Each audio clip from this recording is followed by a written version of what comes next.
أعوذ بالله من الشيطان الرجيم بسم الله الرحمن الرحيم وبه نستعين وهو خير المعين وفوض أمري إلى الله إن الله بصير بالعباد الحمد لله رب العالمين الصلاة والسلام على سيدنا ونبينا وحبيب قلوبنا وطبيب نفوسنا مولانا أبي القاسم محمد والصلاة والسلام على أهل بيت الطيبين الطاهرين المعصومين المظلومين أما بعد فقد قاله في كتاب المبين والفرقان الحميد لو أنزلنا هذا القرآن على جبل لرأيته خاشعا متصدعا من خشية الله وتلك الأمثال نضربها للناس لعلهم يتفكرون۔ تمام حمد اس اللہ کے لیے ہے جس کی مدح تک بولنے والوں کی رسائی ممکن نہیں، جس کی نعمتوں کو گننے والے گن نہیں سکتے، نہ کوشش کرنے والے اس کا حق ادا کر سکتے ہیں، نہ بلند پرواز ہمتیں اسے پا سکتی ہیں، نہ عقل و فہم کی گہرائی اس کی تہ تک پہنچ سکتی ہے۔ اس کے کمال ذات کی کوئی حد معین نہیں اور نہ ہی کوئی توصیفی کلمات ہیں کہ جس کے ذریعے سے اس کی مدح کا حق ادا ہو سکے، اور نہ ہی اس کی ابتدا کے لیے کوئی وقت ہے کہ جسے شمار میں لایا جا سکے، اور نہ ہی اس کی انتہا کی کوئی مدت ہے جو کہیں پر ختم ہو جائے۔ اس نے اپنی قدرت سے مخلوقات کو پیدا فرمایا، اپنی رحمت سے ہواؤں کو چلایا، تھر تھراتی ہوئی زمین پر پہاڑوں کی میخیں گاڑی۔ دین کی ابتدا اللہ کی معرفت ہے، کمال معرفت اس کی تصدیق ہے، اور کمال تصدیق توحید ہے، اور توحید کا کمال و تنزیہ اخلاص ہے۔ قارئین عزیز، اس سے پہلے کہ آپ کی خدمت میں سلام پیش کروں، ایک حدیث آپ کی نظر سماعت کرنا چاہتی ہوں۔ رسول اللہ صلی اللہ علیہ وآلہ وسلم نے فرمایا کہ اگر تم دنیا میں جہنم سے آزاد کردہ بندوں کو دیکھنا چاہتے ہو تو طالب علموں کو دیکھو۔ یعنی جب ہم علم دین کے لیے اپنے گھر سے نکلتے ہیں، ایک دوسری حدیث میں یوں بیان ہوا ہے کہ جب کوئی شخص مرد ہو یا عورت علم دین کی خاطر گھر سے نکلتا ہے، تو جب وہ گھر سے نکلتا ہے تو تمام خلاق عالم، عالم ملکوت میں تمام فرشتے، تمام جتنی بھی مخلوقات ہیں آسمانوں میں زمینوں میں، اس کو سلام پیش کرتی ہیں۔ لہٰذا اسی مناسبت سے آپ تمام بہت ہی محترم خواتین کی قارئین کی خدمت میں ہماری طرف سے سلام، السلام علیکم ورحمۃ اللہ وبرکاتہ۔ الذی علم بالقلم، کتنا بہترین ہے، دیکھیے ہر چیز یہاں پہ بتا دی۔ کہا پھر پروردگار نے جس نے علم سکھایا قلم کے ذریعے سے، یعنی یہاں پر قارئین یہ بات بھی طے ہو گئی کہ بسم اللہ سے شروع کرنا ہے، اور پڑھنا اس لیے، حاصل اس لیے کرنا ہے تاکہ ہمیں بلندی حاصل ہو سکے، ہمیں اکرام حاصل ہو سکے، اور کیا، کاغذ اور قلم پاس ہونا چاہیے۔ خود اللہ رب العزت قرآن میں کہہ رہا ہے کہ قلم کے ذریعے سے علم سکھایا، تو آپ قلم اور کاغذ ضرور اپنے پاس رکھیں ورنہ تو بھول جائیں گے۔ رسول اللہ کی حدیث ہے کہ علم کو لکھ کر قید کر لو۔ علم الانسان ما لم یعلم، اگر یہ تمام چیزیں کریں گے تو کیا ہوگا؟ تمہیں اللہ وہ سکھائے گا جو تم نہیں جانتے تھے۔ اب یہاں پر بات یہ، ایک سوال اور آتا ہے جو ہماری بچیاں بھی کرتی ہیں اور کہتی ہیں کہ جو کچھ ہم سائنس پڑھ رہے ہیں، یعنی میتھس پڑھ رہے ہیں، اپنے اسکول یا کالجز میں جا کر پڑھ رہے ہیں، یہ کون سے علم میں شمار ہوتا ہے؟ کہ یہ جتنی بھی حدیثیں ہیں جو علم کی فضیلت کے طور سے بیان ہوئی ہیں، کہ یہ علوم جو ہم کالج اور اسکولز میں جا کر کے حاصل کر رہے ہیں وہ بھی اس کے ذیل میں آتا ہے؟ اس کے جواب میں امام صادق علیہ السلام کی ایک حدیث آپ کی نظر سماعت کرنا چاہوں گی۔ امام صادق علیہ السلام کے پاس ایک شخص آتا ہے اور پوچھتا ہے، یبنا رسول اللہ، یہ بتائیں کہ سب سے مفید علم کون سا ہے؟ تو امام صادق علیہ السلام جواب دیتے ہیں کہ سنو، دیکھو علوم اپنے لحاظ سے، اپنے زمانے کے لحاظ سے علوم پر سبقت رکھتے ہیں۔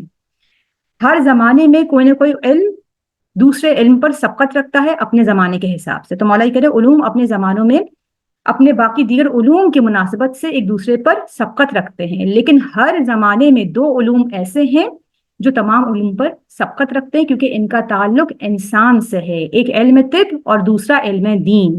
علم طب کہ جس کا تعلق انسان کے جسم سے ہے، جبکہ جسم میں فنا ہو جانا ہے، مٹی میں مل جانا ہے، اور علم دین جس کا تعلق انسان کی روح سے ہے کہ جسے باقی رہنا ہے اور اللہ کے حضور حاضر ہونا ہے۔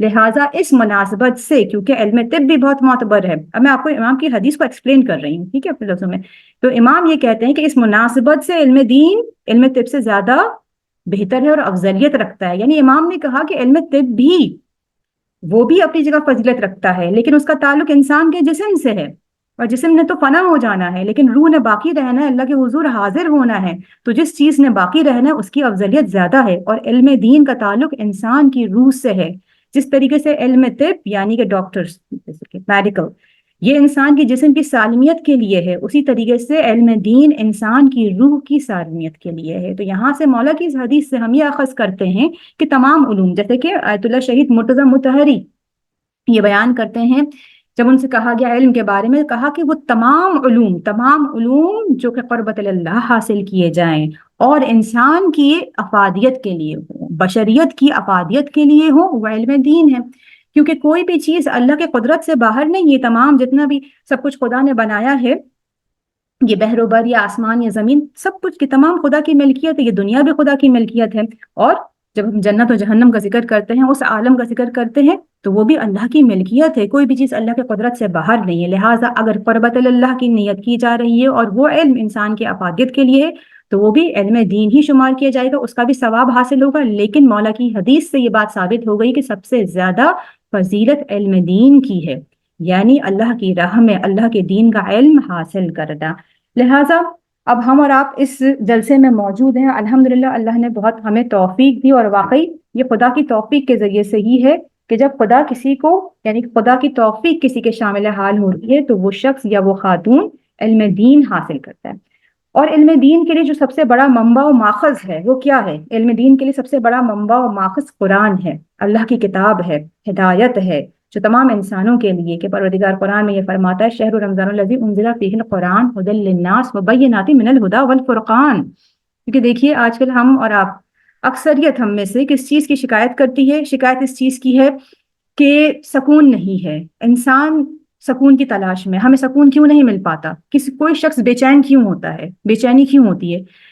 کسی کی بے چینی کی وجہ کیا ہوتی ہے؟ بے چین اس لیے ہوتا ہے انسان کہ اسے کوئی راہ نہیں مل رہی ہوتی ہے، وہ اپنے ذہن میں کوئی خاص ڈائریکشن نہیں پاتا، اسے سمجھ نہیں آ رہا ہوتا ہے کہ وہ کس طرف جائے، کس در کو کھٹکھٹائے، کہاں سے تسکین حاصل کرے۔ یہ چیز بے سکونی لے کر آتی ہے، اس چیز کی وجہ سے انسان بے سکون ہوتا ہے۔ پروردگار یہ نوشتہ ہدایت پیش کر رہا ہے اور کہہ رہا ہے کہ شہر رمضان الذی انزل فیہ القرآن، ہم نے اس قرآن کو ماہ رمضان میں نازل کیا، انزل فیہ القرآن ھدی للناس، انسانوں کے لیے ہدایت ہے، ھدی للناس وبینات من الھدی والفرقان، کہ جس میں ہدایت کی کھلی نشانیاں ہیں فرقان کے ساتھ۔ فرقان یعنی حق و باطل میں تمیز کر دینے والی شے۔ تو یہ ایک ایسی شے ہے جو انسان کی بے سکونی کو ختم کرے گی، یعنی ہدایت، قرآن کے ذریعے سے ہدایت جو کہ انسان کی بے سکونی کو ختم کرے گی۔ لہٰذا ہم اور آپ تو ہیں ہی اس کے نیاز مند، یہاں تک کہ اہل بیت علیہ السلام بھی اس قرآن کی ہدایت سے بے نیاز نہیں ہیں۔ اور آج ہم یعنی تفسیر کا آغاز کر رہے ہیں، سورہ نور کی تفسیر۔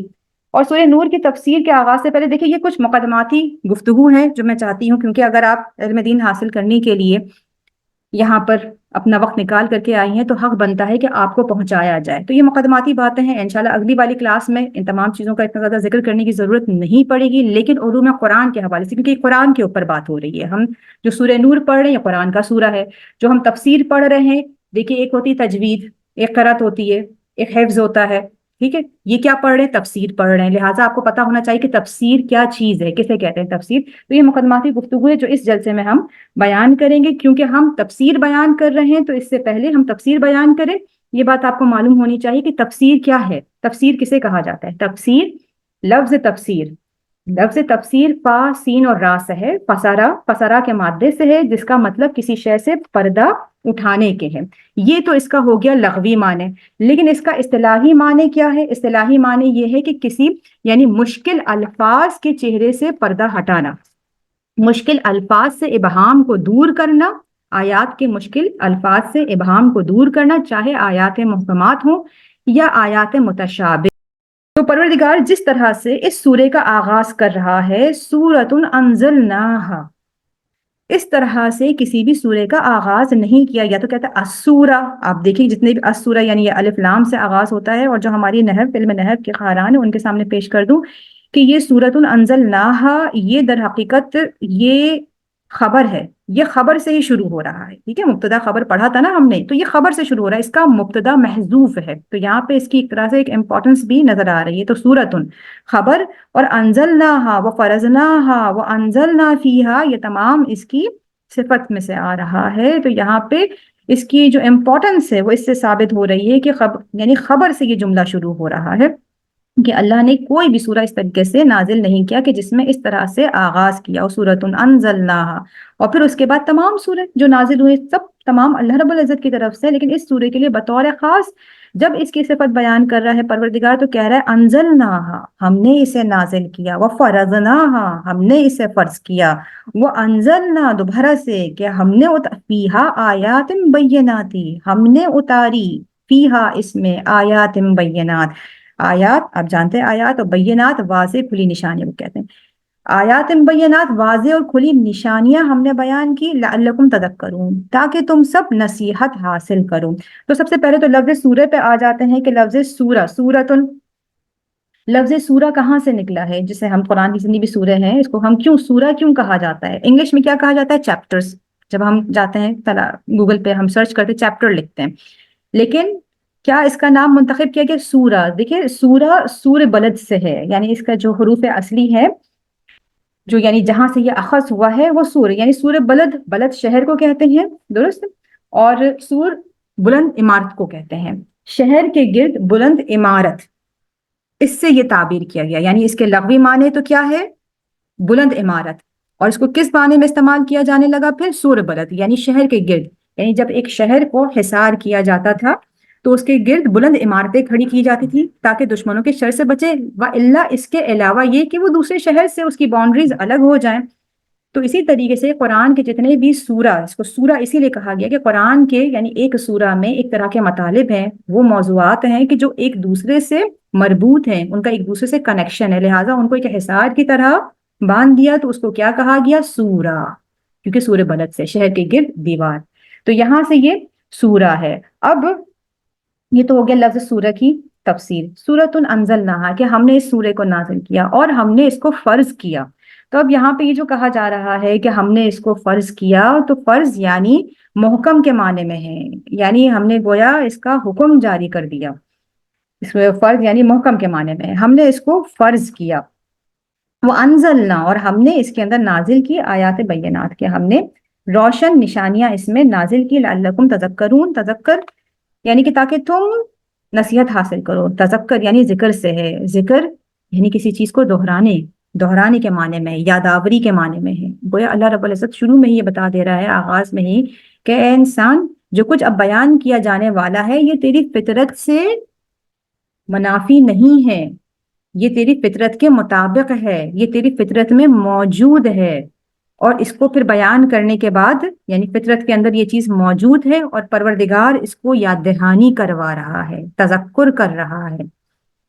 تو یہ سورہ، اچھا اس کے وجہ تسمیہ بھی آپ کے سامنے بیان کرتی چلوں کہ اس کا نام نور کیوں ہے، سورہ نور، اس سورہ کا نام نور کیوں رکھا گیا ہے؟ اس کی ایک جو بیسک وجہ ہے، جو سب سے پہلی وجہ وہ ہے اس سورہ نور کی آیت نمبر 35 کہ جس کی وجہ سے اس کا نام سورہ نور رکھا گیا ہے، کہ جو اللہ نور السماواتی سے شروع ہوتی ہے، وہ میں آپ کو اس لیے اسکرول کر رہی ہوں تاکہ اس کو آپ دیکھ بھی لیں، اس کے سبب سے اس کا نام سورہ کا نام نور رکھا گیا ہے،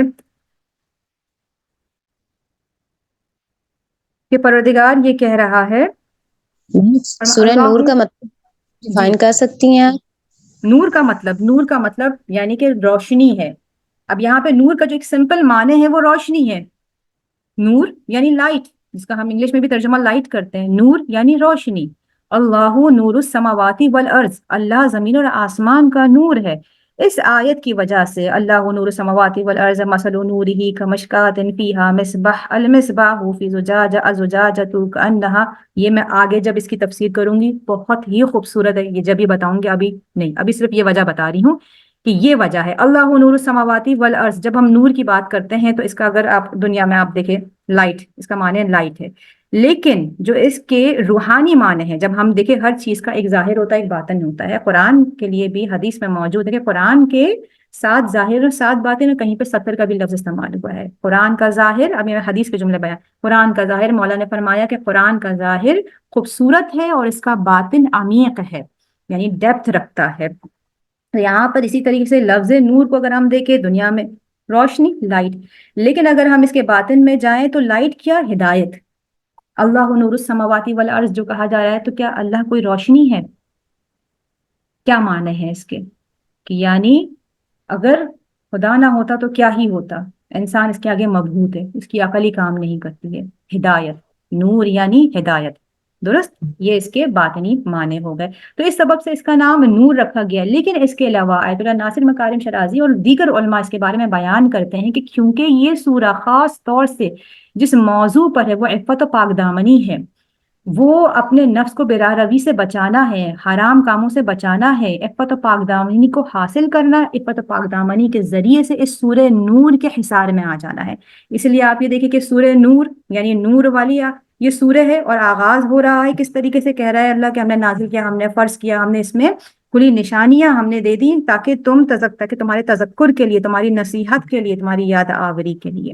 اور پھر اس کے بعد اب آپ یہ دوسری آیت دیکھیے کیا ہے، الزانیۃ والزانی فجلدوا کل واحد منہما مئۃ جلدۃ، یعنی کہ الزانیہ، وہ زانیہ یہاں پر مؤنث کا صیغہ ہے، کیونکہ یہاں پہ آپ دیکھیں تائے مربوطہ ہے مؤنث سے، زانی یہ مرد کے لیے ہے۔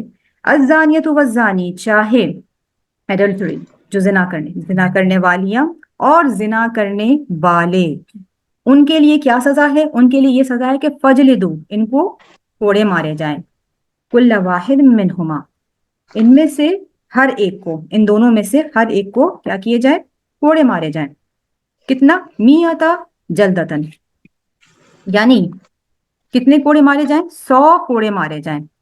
اب یہاں پر ایک بات یہ ہے کہ اللہ رب العزت تو رحیم ہے، کریم ہے، کیونکہ اب یہ سوالات آنے والے، دیکھیں پہلے اس کو بیان کر دیتے ہیں، انشاءاللہ پھر اس کی وجہ بھی بیان کریں گے کہ کیا یہ سزا جو اسلام نے رکھی ہے یہ سزا مناسب ہے، کیا یہ اتنی سزا ہونی چاہیے، کیا یہ عدل کے ساتھ سازگار ہے، یہ تمام سوالات ابھی بعد میں، پہلے ہم یہ دیکھیں کہ اس میں بیان کیا ہوا ہے۔ 100 کوڑے، ولا تأخذکم، ٹھیک ہے، پھر آگے یہ جن مارنے والوں کے لیے بیان، ولا تأخذکم بہما رأفۃ فی دین اللہ، اور تمہیں ولا اور نہیں تمہیں روکے، تمہیں یہ چیز نہیں روکے، فی دین اللہ اللہ کے دین میں، ان کنتم تؤمنون باللہ اللہ کے دین میں تمہیں یہ چیز نہ روکے، والیوم الآخرہ یعنی اللہ کے دین میں اگر تم ہو، اور اگر تم ایمان رکھتے ہو آخرت پر، اور اگر تم مومن ہو تو تمہیں کسی بھی قسم کے بہما رأفتن، کسی بھی قسم کی رأفت یہاں پہ رعوف سے ہے، کسی بھی قسم کا رحم تم کو اس عمل سے نہ روکے۔ یعنی صاف صاف ان آیات میں یہ کہا جا رہا ہے کہ چاہے عورت ہو یا مرد اگر وہ زنا کرے تو ان کی سزا یہ ہے کہ ہر ایک کو 100 کوڑے لگائے جائیں، اور تمہیں ان پر کسی بھی قسم کا رحم نہیں ہونا چاہیے۔ دیکھیں یہاں پہ جو لفظ استعمال ہوا ہے رحم کا لفظ استعمال نہیں ہوا ہے، رأفتن کا لفظ استعمال ہوا ہے۔ رأف یعنی را حمزہ اور فا سے ہے، اب را حمزہ اور فا سے ہے تو یہ یعنی رعوف بھی اسی سے ہے۔ اب یہاں پر فرق ہے، رحم کا لفظ استعمال نہیں ہوا ہے، بلکہ اگر آپ لوگ کیونکہ رعوف زیادہ آپ لوگوں کے سننے میں قریب ہوتا ہے، جیسے رعوف کہتے ہیں تو معنی فوراً معنی کی طرف جاتا ہے کہ اللہ رب العزت بڑا رحیم ہے، رعوف ہے، یعنی رعوف اس طرح سے اس انداز میں رحم کرنے کو کہتے ہیں کہ فزیکلی کسی کو بالکل آرام میں رکھنا۔ دیکھیں ہو سکتا ہے کہ ہمیں دیکھیں بعض دفعہ کسی قسم کا کوئی یعنی کسی پین سے گزرنا باعث رحمت بھی ہو، یعنی اللہ کی رحمت کی جب ہم بات کرتے ہیں تو ممکن ہو سکتا ہے کہ امتحان کے ذریعے بھی اللہ کی رحمت ہو، کہ اللہ ہمیں کسی آگے بڑے نقصان سے بچانا چاہتا ہے ایک چھوٹا پین دے کر کے، جیسے کہ مثال کے طور سے ہماری اور آپ کی زندگیوں میں بچوں کو تو کافی اس کا ایکسپیرینس ہے، اب تو ہمیں بھی یاد ہے انجیکشن کا لگنا، جب انجیکشنز لگا کرتے تھے ہماری والدہ ہماری امیاں ہمیں لے کر کے جاتی تھی، کس لیے؟ ہماری حفاظت کے لیے، جسمانی حفاظت کے لیے، لیکن اس میں تکلیف تو ہوتی تھی نا، تھوڑی سی تکلیف تو ہوتی تھی۔ تو یہ یہاں پہ جو رعوف کا لفظ ہے یعنی رأفہ ایسی شفقت کو کہتے ہیں کہ وہ تھوڑی سی بھی تکلیف نہ ہو، جسمانی کوئی تکلیف نہ ہو، اس طرح سے رحم کرنا، تو اسی لیے لفظ رأفہ کا استعمال ہوا۔ آپ دیکھیں قرآن کی خوبصورتی دیکھیں، کلام کی خوبصورتی دیکھیں، اس لیے کسی عام بشر کا کلام نہیں ہے، ہر لفظ اپنی جگہ پر اپنے مناسبت سے استعمال ہوا ہے۔ تو یہاں پہ چونکہ جلد کے اوپر کوڑے مارنے کا ذکر ہوا ہے، فزیکل پنشمنٹ کا ذکر ہوا ہے، اس لیے پروردگار کس لفظ کا استعمال کر رہا ہے؟ رأفہ کا استعمال کر رہا ہے کہ تمہیں بہما رأفتن، تمہیں نہ روک کے رأفت یعنی رعوفیت، تم رحم نہ کھاؤ اگر تم اللہ کے دین پر ایمان رکھتے ہو، تم یوم آخرت پر ایمان رکھتے ہو۔ اور پھر آگے کیا؟ وَلِيَشْهَدْ عَذَابَهُمَا طَائِفَةٌ مِّنَ الْمُؤْمِنِينَ، اور جب ایسا ہو تو پھر تم گواہ کے طور پر جب یہ سزائیں دے رہی ولی شہد، تو پھر چاہیے کہ گواہ کے طور پہ دیکھو تم عذابہما، کہ ان کو جو سزائیں دی جا رہی ہیں، طائفۃ من المؤمنین، مومنین میں سے، طائفہ گروہ کو کہتے ہیں، مومنین میں سے گروہ، یعنی یہاں سے یہ بات بھی ثابت ہو رہی ہے کہ جو اس جرم کا ارتکاب کرتا ہے، چاہے عورتوں میں سے ہو یا مردوں میں سے ہو، اس کے لیے کیا ہے؟ اس کے لیے ہے کہ اسے سزا بھی دی جائے، 100 کوڑے جو اس میں لکھا ہوا ہے، 100 کوڑوں کی سزا ہو، اور چھپ کے نہیں ہو بلکہ علل اعلانیہ ہو، لوگوں کے مجمع کے سامنے ہو، لوگوں کی آنکھوں کے سامنے ہو۔ یہ تو سخت سزا ہے۔ اب یہاں پہ تھوڑا سا، اب یہ تو پوری آیت میں نے آپ کے سامنے ایک طرح سے سمجھے کہ ورڈ ٹو ورڈ بیان کر دیا، اب اس کے ہم اندر ڈیپتھ میں جاتے ہیں۔ سب سے پہلے تو یہ کہ زانی کی سزا، زنا کی سزا کے حوالے سے، ٹھیک ہے، کیونکہ اب یہاں پہ شرعی مسئلہ ہے، اگر کسی کا وہ بھی برا ہے، حرام ہے، نگاہ ڈالنا بھی حرام ہے، اصل تو نگاہ سے ہی بات شروع ہوتی ہے، وہ انشاءاللہ بھی احادیث میں بتاؤں گی کہ زنا کی سیڑھی کیا چیز ہے، تو نگاہ ڈالنا بھی حرام ہے۔ لیکن اب جو ڈیفینیشن ہے زنا کی وہ یہ ہے، زنا کی ڈیفینیشن یہ ہے کہ تعلقات قائم کرنا، یعنی کہ ایڈلٹری، یعنی کہ انٹرکورس کرنا، اس کو کہتے ہیں کہ یہ زنا ہے۔ کس سے؟ ظاہر سی بات ہے نامحرم سے، میاں بیوی کے لیے تو یہ نہیں ہے جو نکاح میں آ گئے ایک دوسرے کے شرعی طریقے سے، اس سے کرنا کہ جو نکاح میں نہیں ہے، نامحرم کے درمیان اس عمل کا انجام پذیر ہونا، یہ زنا ہے۔ اچھا، اب یہ ہے کہ قتل کی سزا، قتل کی سزا کس کے ساتھ ہے؟ تو یہاں پہ ایک بہت ہی، کیونکہ دیکھیے یہاں پر دینی حوالے سے یہ معلومات آپ تک پہنچانا میرے اوپر واجب ہے، تو لہٰذا یہ بات بعض دفعہ سننے میں عجیب سی لگتی ہے، لیکن ہمارے معاشرے میں یہ تمام مسائل موجود ہیں۔ تو قتل کی سزا اس کے لیے جس نے محرم کے ساتھ جو بیوی کے علاوہ محرم ہے، ٹھیک ہے، جس نے محرم کے ساتھ زنا کیا ہے اس کے لیے قتل کی سزا ہے۔ اس کے علاوہ کافر ذمی اگر وہ کرے، اب یہ کافر ذمی یعنی جیسے کہ اب ہم ویسٹرن کنٹری میں رہ رہے ہیں، اچھا یہ بھی میں بتاتی چلوں، یہ سزائیں وہاں پہ نافذ ہوتی ہیں جہاں پہ اسلامی حکومت ہے، ٹھیک ہے۔ اگر ویسٹرن ممالک میں کوئی رہ رہا ہے تو وہاں تو اسلامی مملکت ہی نہیں ہے، وہاں تو اسلام کا قانون ہی نہیں چل رہا ہے۔ اگر اسلامی مملکت بن جاتی ہے تو اس کے بعد یہ چیزیں نافذ ہوں گی نا، اسی لیے تو اسلام سیاست الگ نہیں ہے، اسی لیے الگ نہیں ہے، تقاضا کرتا ہے اسلام کہ ایک باقاعدہ مملکت اسلامی بنے، تو لہٰذا یہ وہاں پہ اجرا ہوں گی جہاں پہ حکومت اسلامی ہے، جہاں پہ اسلامی نظام ہے، یہ وہاں کے لیے ہے۔ یہاں پر تو کون کرے گا اٹھ کر کے، یعنی ویسٹ میں اگر کوئی رہتا ہے تو کون کرے گا؟ تو قتل کی سزا محرم کے ساتھ زنا کرنے والا، کافر ذمی اگر کرے تو قتل۔ اب یہ کافر ذمی کو کیا ہوتا ہے؟ 2 طرح کے کافر ہوتے ہیں جو ساتھ میں اگر جو رہنے والے ہوتے ہیں، اگر اسلامی مملکت ہے تو ایک کافر ذمی، اس کے ورسز کافر حربی ہوتا ہے۔ کافر ذمی وہ ہوتا ہے جو اسلامی مملکت میں رہ رہا ہو، جیسے کہ دور رسالت میں اگر جو کفار تھے، اسلام جب نافذ ہو چکا تھا، کفار ساتھ میں رہ رہے ہیں لیکن امن کے ساتھ رہ رہے ہیں، جزیہ دے رہے ہیں، اس کو کافر ذمی کہتے ہیں، ان سے کوئی لڑائی جھگڑا نہیں، اس کو کافر ذمی کہتے ہیں۔ دوسری طرف کافر حربی ہوتا ہے، کافر حربی وہ ہوتا ہے کہ جسے جنگ و جدال ہو، ٹھیک ہے۔ کافر ذمی جو ساتھ میں رہے، اگر وہ اس عمل کو انجام دے کہ اگر کسی مسلمان کی عورت سے، یا اگر کیونکہ اسلامی مملکت ہے تو اگر دونوں ہی کافر ہیں، اگر وہ اس عمل کو انجام دے تو ان کے لیے بھی قتل کی سزا ہے۔ اس کے علاوہ زنا بالجبر ہو تو اس کے لیے بھی، جو جبر کے ساتھ زنا کر رہا ہے، جو مجرم ہے، اس کے لیے قتل کی سزا ہے۔ اب آ جاتے ہیں سنسار، ٹھیک ہے۔ دوسری سزا کیا ہے؟ سنسار کرنا، یعنی رجم کرنا، یعنی اس کی کہ آدھا جو دھڑ ہے وہ زمین میں کر کے، اور کہیں پر صرف یہ کہ پتھر مارنا، کہ پتھر مارا جائے یہاں تک کہ وہ انسان مر جائے، تو یہ انتہائی سخت سزا ہے، درست۔ یہ کس کے لیے ہے؟ اگر شادی شدہ، خواہ مرد ہو یا عورت ہو، اگر اس عمل کو انجام دے، یعنی شادی شدہ ہے لیکن نامحرم سے اس عمل کو انجام دے، تو یہ بہت ہی سخت ہو جاتا ہے۔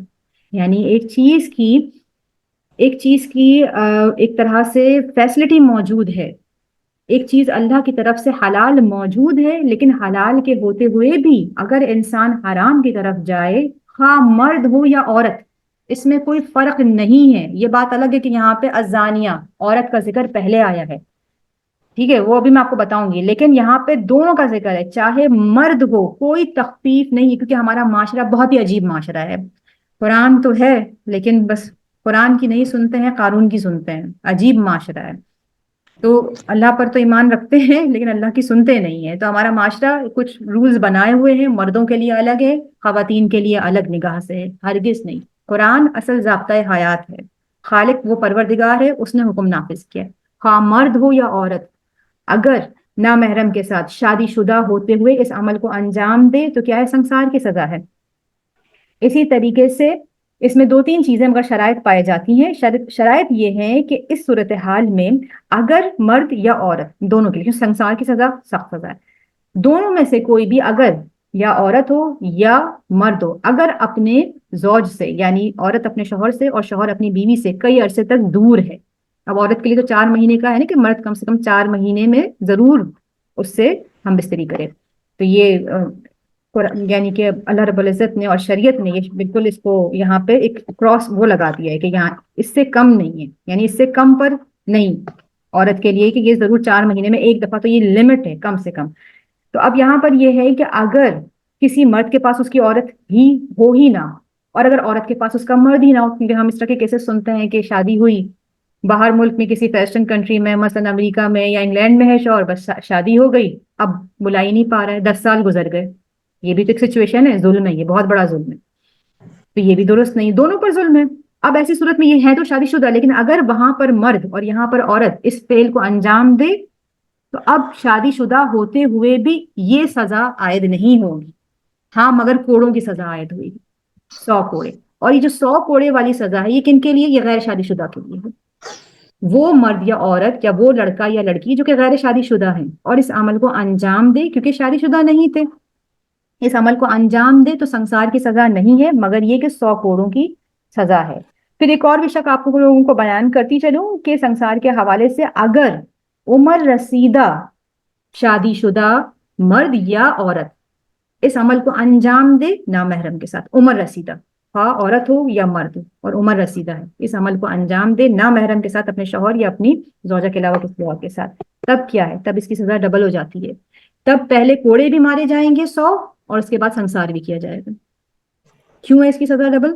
کیونکہ اس وقت یعنی عمر رسیدہ ہے، اپنی بزرگی کا خیال نہیں کیا اور نہ ہی خواہشات اس طریقے سے تڑپ رہی جس طریقے سے ایک نوجوان کے اندر ہوتی ہے، اور شادی شدہ بھی ہے. تو ان تمام چیزوں کے ساتھ اس نے اس عمل کو انجام کیوں دیا؟ اب یہاں پہ ایک چیز اور یہ ہے کہ یہ تو حد ہے جو کہ جاری ہوگی. اب یہاں پہ ایک چیز آپ کو یہ بھی بتاتے چلوں گی، شریعت میں 2 لفظوں کا استعمال ہوتا ہے، ایک حدود اور ایک تعزیرات. حدود ان کو کہا جاتا ہے کہ جن کے لیے قطعی حکم آ گیا ہے، یعنی قطعی حکم جیسے کہ شراب کے لیے حد ہے، اسی طریقے سے زنا کے لیے حد ہے. یہ جو عمل ہے سیم جینڈر کے ساتھ کرنا، یہاں پر ایسا نہیں ہے جیسے کہ زنا ہے 2 نامحرم، اسی طریقے سے اگر سیم جینڈر کی طرف اس طرح کا کوئی بھی عمل انجام دینا، لواط، اس کو تو حدیثوں میں کہا گیا کہ یہ زنا سے زیادہ بدتر ہے، اس کی بھی سزا قتل ہے، قتل ہے اس کی سزا. تو یہاں پہ کوئی ایسا نہیں، عفت و پاک دامنی کی کوئی بات نہیں ہے کہ اچھا نہیں مرد کے ساتھ نہیں، نعوذ باللہ، کیونکہ جس طریقے سے ہمارا معاشرہ جہاں تک جا رہا ہے، تو یہاں پہ کوئی عفت و پاک دامنی نہیں. حدیثوں میں آیا ہے کہ زنا سے زیادہ بدتر ہے لواط، ہومو سیکسولیٹی. تو اس کے لیے بھی حد جاری ہوتی ہے، یعنی حد، حدود بیان کی ہیں قرآن نے، حدود بیان کر دی ہے، یعنی اللہ رب العزت نے اس کی حدود بیان کر دی، قطعی حکم بیان کر دیا ہے. اسی طریقے سے یعنی کہ زنا ہے، تہمت ہے، لواط ہے، شراب نوشی، چوری، ڈاکہ وغیرہ، یہ ان تمام چیزوں کے لیے حد ہے. اب تعزیرات کیا چیز ہوتی ہے؟ تعزیرات یعنی وہ احکام جو قاضی جاری کرتا ہے وہ صورتحال کے حساب سے جاری کرتا ہے، کہ جو بھی اکارڈنگ ٹو دا سچویشن، جو بھی کچھ سامنے کی سچویشن ہے اس کے حساب سے، یعنی مثلا ٹیکس وغیرہ اگر کسی چیز پر لگانا ہے یا اس طرح کی چیزیں کہ جس میں رد و بدل یا جس میں فلیکسیبلٹی ہوتی ہے. حدود میں کسی بھی طرح کی کوئی فلیکسیبلٹی نہیں ہوتی ہے. اب یہاں پر ایک اور چیز بھی جو بہت ہی مہم ہے کہ یہ حد یوں ہی جاری ہو جائے گی، نہیں، ایسے جاری نہیں ہوگی. اس کے لیے ضروری ہے کہ 4 عادل گواہ ہوں. حد کب جاری ہوگی؟ 2 چیزیں ہیں اس میں، 2 باتیں. ایک تو یہ کہ 4 عادل گواہ ہوں، اس کو ابھی انشاءاللہ بیان کریں گے کہ اس میں یعنی عادل گواہ تو کون کون. لیکن ایک اور بھی موارد میں حد جاری ہو سکتی ہے، اور وہ ہے کہ جب انسان خود اقرار کر لے. اور اقرار کب کرے؟ یعنی 4 دفعہ جا کر کے اقرار کرے. 4 مرتبہ اگر کوئی شخص عاقل ہے، بالغ ہے، بااختیار ہے، بافہم ہے، 4 دفعہ جا کر کے خود اقرار کر لے تو پھر اس پر حد جاری کی جائے گی. یا پھر یہ کہ 4 عادل گواہ مرد، عادل گواہ مرد اگر گواہی دے دیں کہ یہ 2 لوگ ہیں، انہوں نے اس عمل کو انجام دیا، تو یہ حد جو میں نے آپ کے سامنے جو زنا کی سزا بتائی گئی ہے یہ حد جاری ہوگی. یا 4 عادل گواہ مرد ہوں یا 3 مرد اور 2 عورتیں، کیونکہ ہم اور آپ یہ جانتے ہیں کہ دو عورتوں کی گواہی ایک مانی جاتی ہے۔ 3 مرد 2 عورتیں یا 2 مرد 4 عورتیں، مطلب 4 عادل گواہ ہوں۔ اس میں ہم یہ دیکھ لیں گے کہ ہاں، کیونکہ عورتوں کی گواہی، ایک عورت کی گواہی ہاف ہوتی ہے۔ میں بالکل بھی اس چیز کے بحث میں نہیں جانا چاہتی کہ کیوں عورتوں کی گواہی کو آدھا مانا گیا۔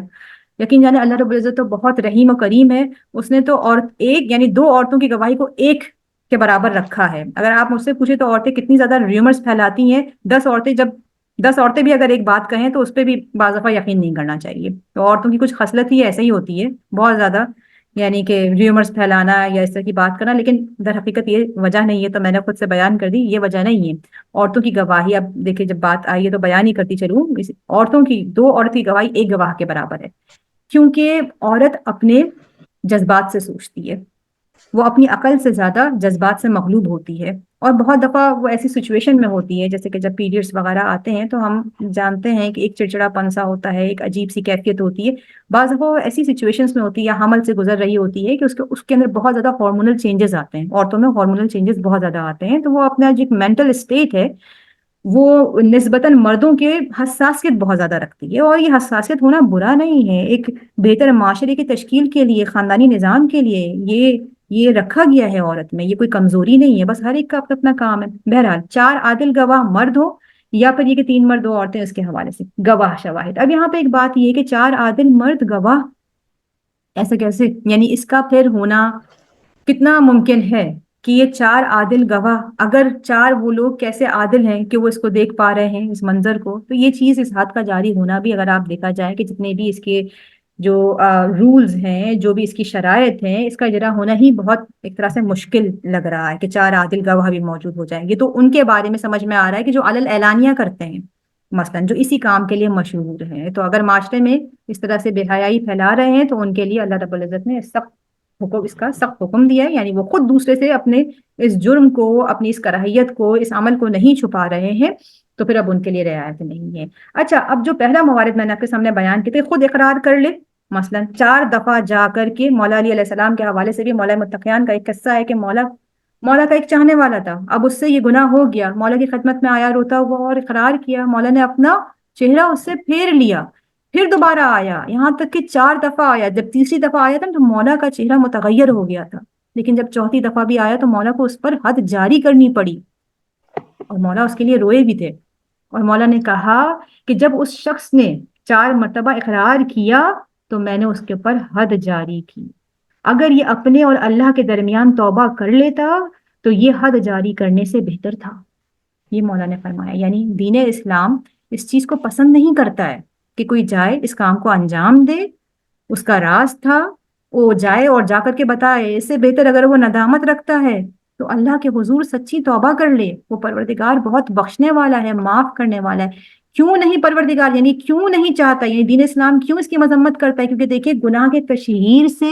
گناہ پھیلتا ہے، جیسے کہ آج کل ٹی وی پہ بھی آتا ہے نا، کرائم رپورٹ وغیرہ وغیرہ، ہم کہتے ہیں کہ یہ معاشرے میں جو کچھ ہو رہا ہے یا پھر ڈرامے جو بن رہے ہیں، جس طریقے سے اس میں جو برائیاں دکھائی جا رہی ہیں، تو کہا کیا جاتا ہے یہ معاشرے میں ہو رہا ہے، یہ گناہ کی تشہیر کی جا رہی ہے، یہ برے کاموں کی تشہیر کی جا رہی ہے، اس سے معاشرے میں برائیاں ختم نہیں ہوں گی بلکہ برائیاں اور زیادہ پھیلیں گی۔ ٹھیک ہے، اس کی تفسیر کے حوالے سے اور آگے بڑھتے ہیں، یہ 2 آیات کو انشاءاللہ آج ہم مکمل کر لیں گے، اس میں جو بھی کچھ ہے ایک دفعہ صلوات پڑھیں محمد وعلى محمد پر۔ اللهم صل على محمد وعلى محمد وعلى محمد واجل راجل واجب اجمعین۔ ٹھیک ہے، انشاءاللہ کوشش کریں گے، کیونکہ یہ زنا کے حوالے سے اور سزا کے حوالے سے ہے، بلکہ تیسری آیت کو بھی اس میں ہم شامل کر سکتے ہیں۔ ٹھیک ہے، اب یہاں پر یہ ہے کہ دیکھیں یہ اتنا سخت کیوں رکھا ہے، اس کی اتنی زیادہ سزا کیوں رکھی ہے۔ ہم پہلے تیسری والی آیت کو بھی، کیونکہ یہ بھی اسی کے ذیل میں آتی ہے، اس کو بھی ہم ذرا سا دیکھ لیں، اس کے بعد انشاءاللہ پھر ہم اس کو بیان کرتے ہیں۔ تو یہاں پر یہ ہے کہ الزانی لا ينکح الا زانیہ، کہ زانی جو ہے وہ نکاح کرے گا زانیہ سے، او مشرکہ یا مشرکہ سے، والزانیۃ لا ينکحوها الا زان، کہ جو زانیہ ہے وہ بھی زانی سے یا مشرک سے نکاح کرے گی، وحرم ذلک علی المؤمنین، کہ بس حرام کر دیا گیا یہ ایمان والوں پر۔ اب یہاں پہ بہت سارے سوالات ہیں کہ کیا کوئی شخص اگر کسی ایسی عورت سے نکاح کر لے جو عرف عام میں مشہور تھی اس عمل کے لیے، تو کیا یہ جائز ہے، یعنی اس کا نکاح کرنا جائز ہے اس سے؟ تو یہاں پر رسول اللہ کی حدیث بھی ہے، اس حوالے سے آپ کے سامنے بیان کرتی چلوں اسی کے ذیل میں، بلکہ کہا یہ جاتا ہے کہ یہ آیت کا شان نزول بھی ہے کہ نرول دور جہالیت میں ایک مشہور بدکار عورت تھی، یہاں تک کہ اس نے اپنی علامت اور پہچان کے طور پر اپنے گھر کے دروازے پر ایک جھنڈا بھی لگایا ہوا تھا۔ اس وقت جو اس طرح کی خواتین تھیں جن کو ہم آج پروسٹیٹیوٹس کہتے ہیں، کہ وہ علامت کے طور پر اپنے گھر کے باہر ایک فلیگ، جھنڈا وہ لگاتی تھی تاکہ پہچان لے لوگ۔ تو وہ عورت اپنے گھر کے باہر، نرول اس کا نام تھا، اور اس نے گھر کے باہر ایک جھنڈا بھی گاڑا ہوا تھا۔ ایک مسلمان نے اس سے شادی کرنے کے لیے رسول اللہ سے اجازت چاہی تو اس پر یہ آیت نازل ہوئی، اور اس آیت میں اس کے تقاضے کا جواب دیا گیا کہ یعنی زانیہ زانی سے شادی کرے گی اور زانی زانیہ سے شادی کرے گا، مسلمان کے لیے حرم ذالک علی المؤمن، مسلمان کے لیے اس کو حرام قرار دیا۔ اب یہاں پہ بات یہ کہ اس کے اوپر اختلاف بھی پایا جاتا ہے کہ یعنی یہ جو حرمہ ذالک علی المؤمنین جو استعمال کیا گیا ہے، کیا یہ شریعت کے لحاظ سے یعنی کہ نکاح باطل ہو جائے گا وغیرہ وغیرہ؟ تو کچھ احادیث آپ کو بیان کروں گی اور اس کو مزید آپ کے سامنے مطرح کروں گی۔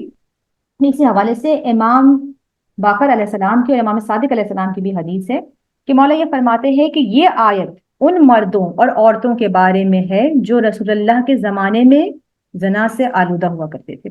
اللہ نے مسلمانوں کو ان سے شادی بیاہ کرنے سے منع کیا، نیز یہ حکم آج بھی باقی ہے کہ جو شخص اس عمل کی انجام دہی میں مشہور ہے اور اس پر اللہ کی حد جاری ہونی چاہیے، اس سے اس وقت تک شادی بیاہ نہیں ہونا چاہیے جب تک کہ اس کی توبہ ثابت نہ ہو جائے۔ اب آپ یہاں پر جو امام نے یہ حدیث بیان کی ہے، امام باقر علیہ السلام سے بھی ہے اور امام صادق علیہ السلام سے بھی ہے، تو یہاں پر یہ بات سمجھ میں آتی ہے کہ اگر وہ عورت یا مرد توبہ کر لے، اپنے گناہ سے تائب ہو جائے، ٹھیک ہے، تو پھر اس سے نکاح کیا جا سکتا ہے۔ اسی طریقے سے مزید ایک اور حدیث بھی ہے رسول اللہ کی کہ رسول اللہ یہ فرماتے ہیں کہ جب کوئی زانی اس فعل کا ارتکاب کرتا ہے تو وہ مومن نہیں ہوتا، اور اس طرح جب کوئی چور چوری کا ارتکاب کرتا ہے تو وہ مومن نہیں رہتا، کیونکہ اس فعل کے ارتکاب کے وقت اس کے سینے سے ایمان نکل جاتا ہے جیسے لباس بدن سے اتارا جاتا ہے۔ دیکھیے کہ یعنی رسول اللہ یہ کہہ رہے ہیں کہ جب اس فعل کو انجام دیتا ہے تو گویا اس کا ایمان رخصت ہو جاتا ہے۔ اسی لیے یہاں پہ آپ یہ دیکھیے کہ الزانی لا ينکح الا زانیۃ او مشرکہ، یہاں پہ مشرک کا لفظ کہاں سے آ گیا؟ کہیں بات زانی کی ہو رہی ہے لیکن لفظ مشرک، یعنی مشرک وہ ہوتا ہے جو اللہ کی ذات میں شرک کرے، کفار جیسے تھے اللہ کی ذات میں اللہ کے علاوہ دوسرے معبود انہوں نے بنائے ہوئے تھے، اللہ کی ذات میں شرک کیا کرتے تھے۔ تو یہاں پہ مشرک کا لفظ کہاں سے ہے؟ یہ رسول اللہ کی اس حدیث سے کہ جب ایک شخص، ایک مسلمان، ایک شخص اس طرح کا عمل کر رہا ہے تو گویا ایمان اس سے نکل کے رخصت ہو گیا جیسے بدن سے لباس چلا گیا۔ جب ایمان رخصت ہو گیا تو پھر کس کیٹیگری میں آیا؟ اس آیت میں بتایا مشرک کی کیٹیگری میں آیا، گویا مشرک کے برابر۔ اور میرا ایک کویسچن ہے۔ خہران آپ لوگوں سے بہت ایک ریکویسٹ ہے، آپ کوشچن کر لیں، وہ میں اس کو کٹ کر دوں گی اپنے ریکارڈنگ میں، آخر میں آپ لوگ سوال کریں، لیکن آپ نے جب کہہ دیا تو سوال بیان کریں۔ کوئی بات نہیں، ہم آخر میں کر لیں گے، معذرت چاہتی ہوں۔ صلوات بھیجیں محمد والے محمد پر۔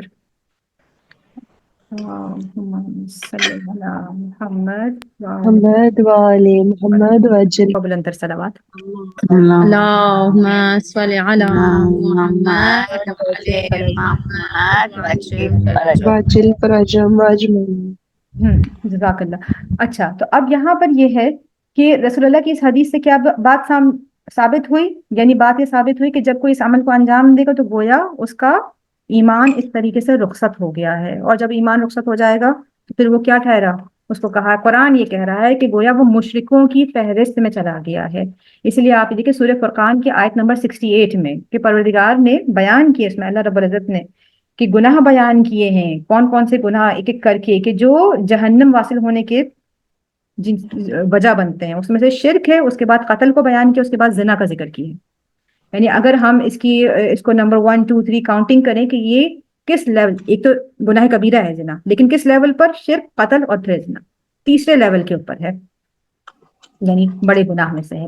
اور اس کے علاوہ کچھ احادیث کے مطابق فرمایا معصوم نے کہ وہ 7 گناہ جس کے سبب سے جہنم کی سزا مقرر ہو جاتی ہے، اس میں سے ایک گناہ زنا کا ہے کہ زنا ان 7 گناہوں میں سے کہ جس کے اوپر جہنم کی سزا بالکل مقرر واجب ہو جاتی ہے، تو زنا ان میں سے ایک ہے۔ اسی طریقے سے کئی ایک اس کے بارے میں احادیث بیان ہوئی ہیں، بہت احادیث بیان ہوئی ہے کہ رسول اللہ نے فرمایا کہ زنا کی 5 خصلتیں ہیں، زنا کرنے سے آبرو چلی جاتی ہے، غربت آ جاتی ہے، عمر کم ہو جاتی ہے، اللہ کی ناراضگی یعنی اللہ کی رحمت دور ہو جاتی ہے، جہنم میں وہ شخص ہمیشہ رہے گا۔ اور رسول اللہ نے فرمایا کہ میرے بعد جب زنا عام ہو جائے گا تب وبا عام ہو جائے گی، یعنی رسول اللہ فرما رہے ہیں کہ جب جس معاشرے میں زنا عام ہوگا اس معاشرے میں وبائیں بھی عام ہو جائیں گی اور زلزلے زیادہ ہو جائیں گے۔ جس معاشرے میں زنا زیادہ ہوتا ہے اس معاشرے میں بیماریاں بھی زیادہ ہوتی ہیں۔ اسی طریقے سے رسول اللہ نے فرمایا کہ لوگوں زنا نہ کرو ورنہ تمہاری عورتوں سے بھی زنا ہوگا۔ اب آپ یہ دیکھیں کہ معصوم نے یہ فرمایا ہے، اب اس کو ہم پروف کرنے کے لیے جائیں، ہمارے پاس کوئی ایسا آلہ نہیں ہے، بس ہمارے پاس ایمان ہے، ہم ایمان رکھتے ہیں رسول اللہ کی حدیث سے، ہم اس پہ یقین رکھتے ہیں۔ ہمیں جا کر کے اس کو اگر آپ واقعی معاشرے کے اوپر کسی کو اگر تھوڑا سا بھی اسٹڈی ہے تو آپ دیکھیں کہ یہ کام ہوتا ہے، پھر رسول اللہ نے اگر کہا ہے تو یہ کام ہوتا ہے کہ لوگوں زنا نہ کرو ورنہ تمہاری عورتوں سے بھی زنا ہوگا۔ اور پھر یہاں پر ایک چیز یہ ہے کہ ایک بہت ہی بہترین یعنی اب یہ جو زنا ہو رہا ہے اس کا سبب کیا چیز بن رہی ہے، اس کا سبب کیا چیز بن رہی ہے، وہ ہے نگاہ حرام۔ کہاں سے بات شروع ہوتی ہے؟ نگاہ حرام سے۔ اب یہاں تو یہ سخت ترین سزائیں سمجھ میں آ گئی، آپ لوگوں کو تمام چیزیں بتا دی، اس میں گواہوں کی جو ایک ضرورت ایک شرط ہے وہ بھی بتا دی، خود اس کا اجرا ہونا اتنا آسان نہیں ہے، اور کون کرے گا؟ قاضی، یعنی ایک اسلامی مملکت جو قائم ہوئی ہے وہاں پر ہر ایک نہیں اٹھ کے کر لے گا، عادل شخص اس کی سزا دے گا، قاضی جو مقرر کیا گیا ہے، عادل حکومت ہو، یہ تمام اس کی شرائط ہیں، درست۔ اب یہاں پر یہ سوال ہے کہ اللہ رب العزت نے اس کے لیے اتنا سخت حکم کیوں دیا ہے؟ دیکھیے، اور ایک جو چیز ہم رہ گئی تھی وہ یہ کہ الزانیۃ والزانی، کہ کیوں پہلے عورت کا ہی ذکر آیا، جبکہ مثلا اگر دوسری آیت کا اگر میں ذکر کروں کہ چوری والی آیت کا ذکر کروں، السارق والسارقہ، سارق چور کو کہتے ہیں، تو پہلے چور کا ذکر کیا ہے اور پھر سارقہ چوری کرنے والی عورت کا ذکر کیا ہے کہ ان کے ہاتھ کاٹ دیے جائیں۔ لیکن یہاں پہ زنا کے باب میں پہلے زانیہ کا ذکر ہو رہا ہے، یعنی پہلے عورت کا ذکر ہو رہا ہے، عورت کو پہلے متنبہ کیوں کیا جا رہا ہے؟ یہاں پہ کئی ایک باتیں ہیں، یعنی اگر ہم اولڈ اسکول آف تھاٹ لیا جائے، کیونکہ یہاں پہ تفسیر ایکسپلینیشن ہے۔ ایک تو بات یہ ہے کہ عفت و پاک دامنی اور شرم و حیا کے حوالے سے اللہ نے عورت کو زیادہ یعنی شرم و حیا اگر حصے بنائے جائیں، شرم و حیا کے اگر 10 حصے ہوں تو 9 حصے عورت کے حصے میں جاتے ہیں، عورت کے حصے میں یہ 9 جاتے ہیں اور مرد کے پاس 1۔ تو عورت کو زیادہ حیادار بنایا ہے، زیادہ اپنی عفت و پاک دامنی کی حفاظت کرنے والا بنایا ہے۔ اب یہاں پہ جب ہم کہتے ہیں نا حیا، حیا کیا ہے؟ حیا یہاں سے حیا سے ہے، حیا اس کو سانپ کو حیا کہتے ہیں، سانپ کا اپنے آپ کو سمٹا لینا، اس حالت میں جو سانپ ہوتا ہے اس کو حیا کہتے ہیں۔ کہاں سے مولا کا نام آیا؟ حیدر، ہم لوگ پاکستان میں رہنے والے حیدر کہتے ہیں، ہے کیا؟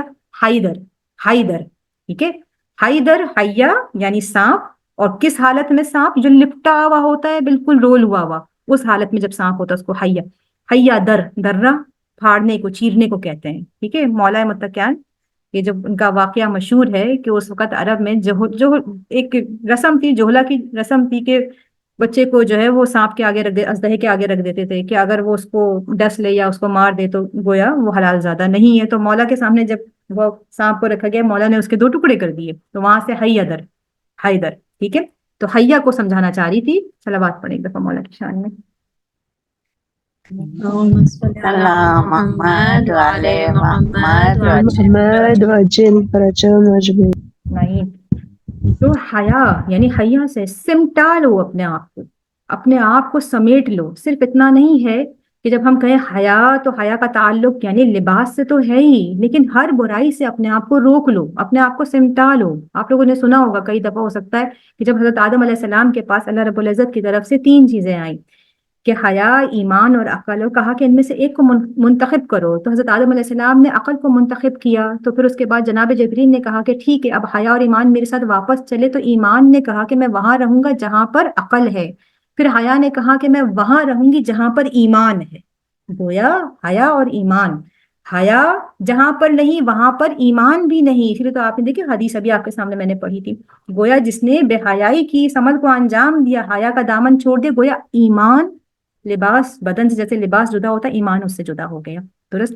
تو عورت کو زیادہ حیادار بنایا ہے اللہ رب العزت نے۔ کیوں حیادار بنایا؟ کیونکہ حیادار اس لیے بنایا ہے تاکہ وہ اپنی حفاظت کرے، کیونکہ ایک طرح سے عورت زیادہ اٹریکٹیو ہے، مرد سے زیادہ عورت کے اندر جاذبیت ہے. کہا جاتا ہے کہ اللہ کے حسن کی گویا ایک تجلی ہے، اللہ کے جمال کی تجلی ہے عورت کے اندر. تو اللہ کو ایک طرح سے حسن عطا، اللہ نے عورت کو حسن عطا کیا ہے، خوبصورتی عطا کی ہے، اٹریکشن اس کی طرف آتی ہے. اس کے ساتھ اس کو حیا بھی عطا کی ہے کہ تمہیں حیا بھی زیادہ عطا کی تاکہ تم اپنی حفاظت کرو. اور یہ پہلے عورت کے لیے اس لیے الزانیہ، تو عورت کو اسی لیے کلام کیا جا رہا ہے عورت سے پہلے کہ ایک طرح سے اس کو تنبیہ کی جا رہی ہے، متنبہ کیا جا رہا ہے، اس کو زیادہ وارن کیا جا رہا ہے کہ اگر اس عمل کو انجام دو گی تو معاشرے میں رہتے ہوئے تمہارے ساتھ ظلم زیادہ ہوگا. یعنی دیکھیے اب یہ تو جو سزا بیان کی جا رہی ہے وہ اپنی جگہ پہ، لیکن آج ہم جس معاشرے میں، قرآن تو ہمیشہ کے لیے ہے نا، قرآن کے تو آپ دیکھیں جب حروف کو آپ پرت کھولنا شروع کرے تو کتنی چیزیں ہمیں سمجھ میں آتی ہیں. اگر آج کے معاشرے میں اس طرح کی کوئی سزا نہیں، اس طرح کا کوئی مسئلہ نہیں ہے، لیکن اس کے ڈرا بیکس ہیں، اور زیادہ جو ڈرا بیکس ہیں، زیادہ نقصانات کس کے حصے میں آتے ہیں؟ عورت کے حصے میں آتے ہیں. عورت کے حصے میں یعنی فزیکلی بھی، کیونکہ وہ ایموشنل ہوتی ہے، ایموشنلی زیادہ کمزور، ایموشنلی، فزیکلی، مینٹلی، ہر طرح سے عورت کمزور، یعنی ایک طرح سے اس کو زیادہ دھچکا پہنچتا ہے، وہ زیادہ تکلیف میں آتی ہے، اس کے جو حقوق ہیں وہ پامال ہو جاتے ہیں، وہ زیادہ صاحب عزت، یعنی اس کی عزت ایک مرد کے مقابلے میں جب ہم کہیں کہ عزت کا پاس رکھنا تو زیادہ کیا عورت کے لحاظ سے کہ بھئی اس کو عزت دو. اسلام عورت کو عزت دیتا ہے. اس لیے دیکھیں نا چادر اللہ نے عطا کی ہے.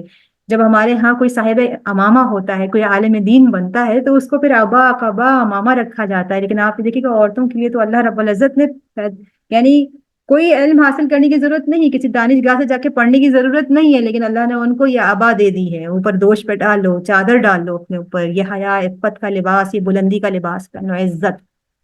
تو اسی لیے عورت کو پہلے متنبہ کیا جا رہا ہے، کیونکہ عورت زیادہ نقصان کا شکار ہو جائے گی، کہ عورت پہلے اس میں اس کو تنبیہ کی جا رہی ہے، لہٰذا الزانیات.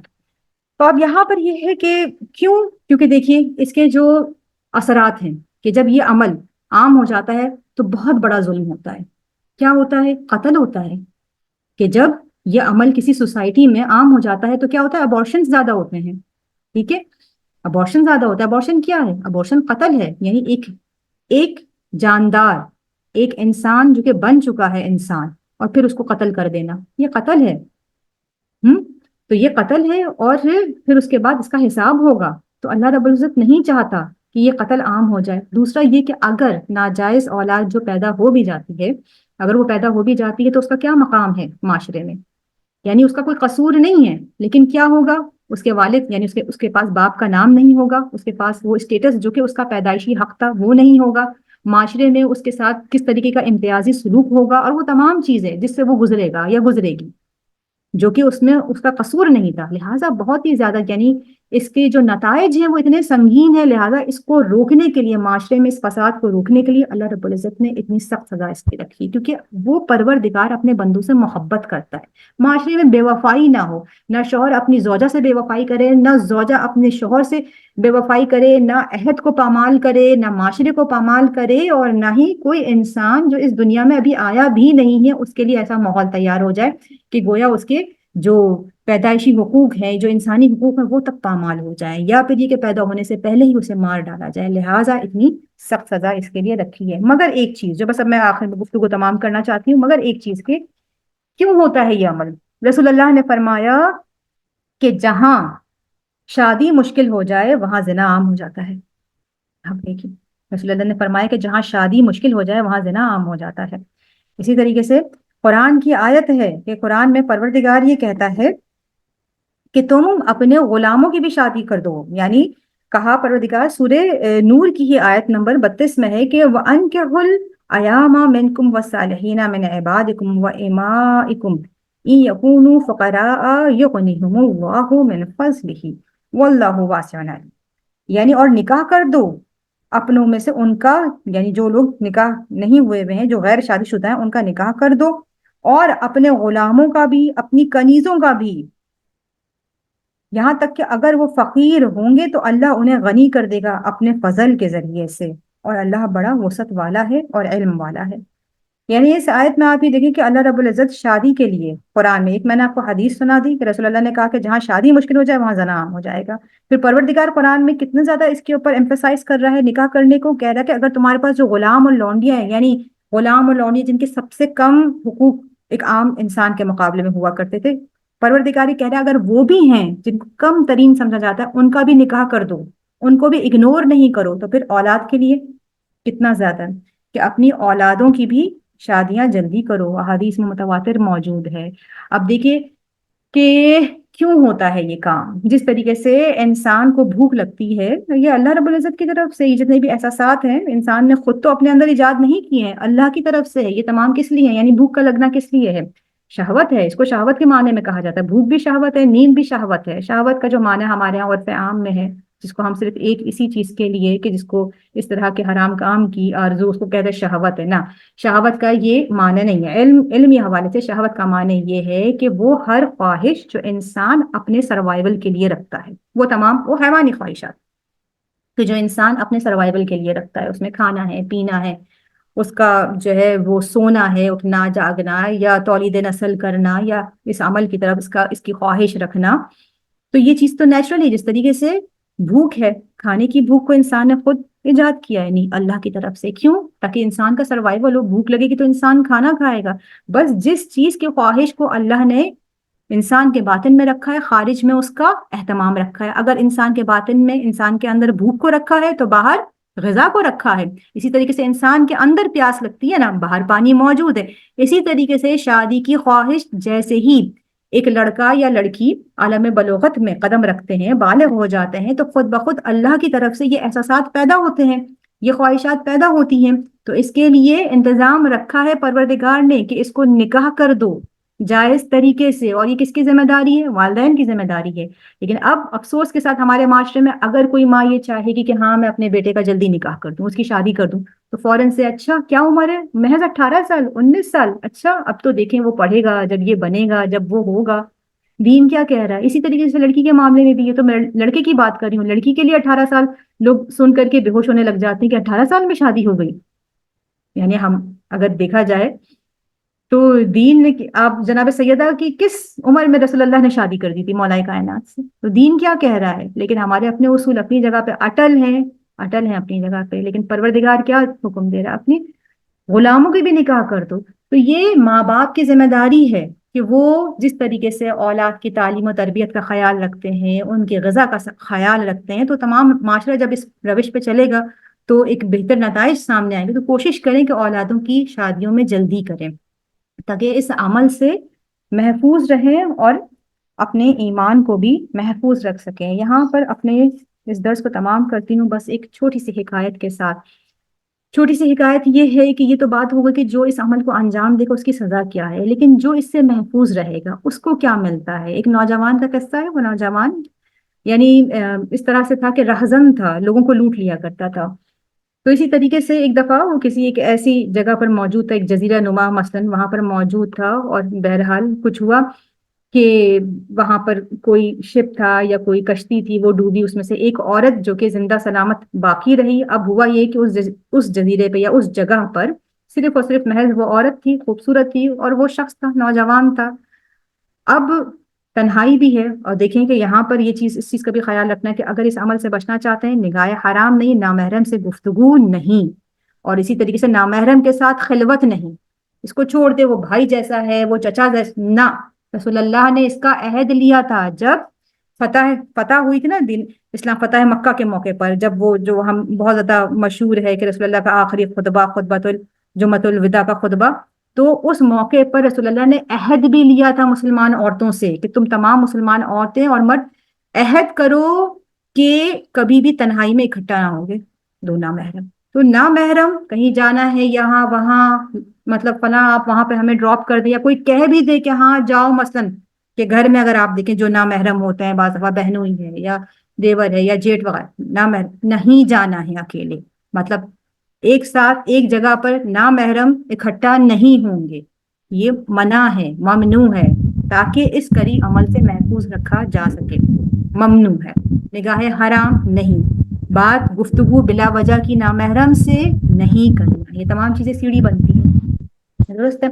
تو یہاں پر یہ ہے کہ وہ شخص, اب اس واقعے کی طرف آتے ہیں کہ وہ شخص, اب وہ تنہائی ہے, وہ عورت ہے, خوبصورت ہے, اب اس کی خواہشات بھی ہیں, تو اس نے چاہا کہ اس کے ساتھ فعل حرام کو انجام دے، اس کے قریب گیا تو اس عورت نے اپنے ہاتھوں کو جوڑ لیا، کہا کہ میں تجھے اس کا واسطہ دیتی ہوں جو اب بھی تیرے اور میرے درمیان موجود ہے اور ہمیں دیکھ سکتا ہے، ہمارے اعمال پر گواہ ہے۔ تو کہا کہ کون دیکھ رہا ہے؟ کہا کہ اللہ رب العزت، وہ پروردگار کی جس کے قبضے قدرت میں میری اور تمہاری جان ہے، تم مجھے چھوڑ دو، اس عمل سے باز آ جاؤ، میں تمہارے لیے دعا کروں گی۔ اور اس نوجوان نے جب اللہ کا ذکر سنا اس عورت سے تو ایک دفعہ اس کو یعنی کہ پروردگار کی یاد کے سبب سے گویا اس کا ضمیر جاگ گیا اور اس نے اس عمل کو یعنی اس عورت کو چھوڑ کے اس عمل سے باز آ گیا اور اس عمل کو انجام نہیں دیا۔ اب وہ چلا آگے، اب وہاں پر ایک طرح سے ایک صحرا سا تھا، گرمی تھی وہاں پر، تو دیکھا کہ ایک شخص بزرگ ہے وہ بھی چلے آ رہے ہیں، تو کہا کہ چلو ٹھیک ہے میں اس بزرگ کے ساتھ ہو جاؤں تاکہ جو بھی ان کی بزرگ ہیں اور عبادت گزار لگ رہے ہیں ان کو جو بھی کچھ مکاشفات یا ان کو جو بھی کچھ کرامت حاصل ہے کچھ میرے بھی حصے میں آ جائے گا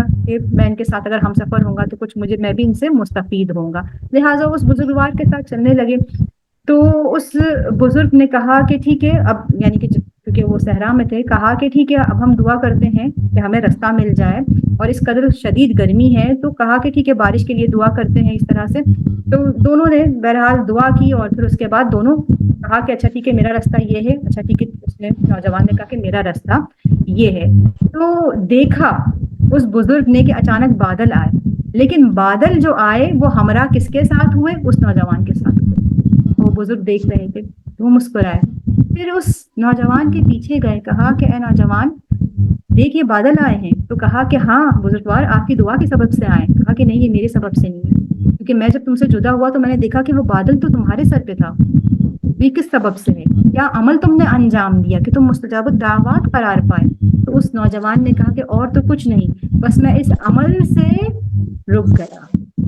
تو آپ یہ دیکھیے کہ اگر کوئی نوجوان کسی کی خواہش رکھتے ہوئے اللہ کی خاطر اس عمل سے رک جائے، اس حرام عمل سے، تو پروردگار اسے کرامت عطا کرتا ہے۔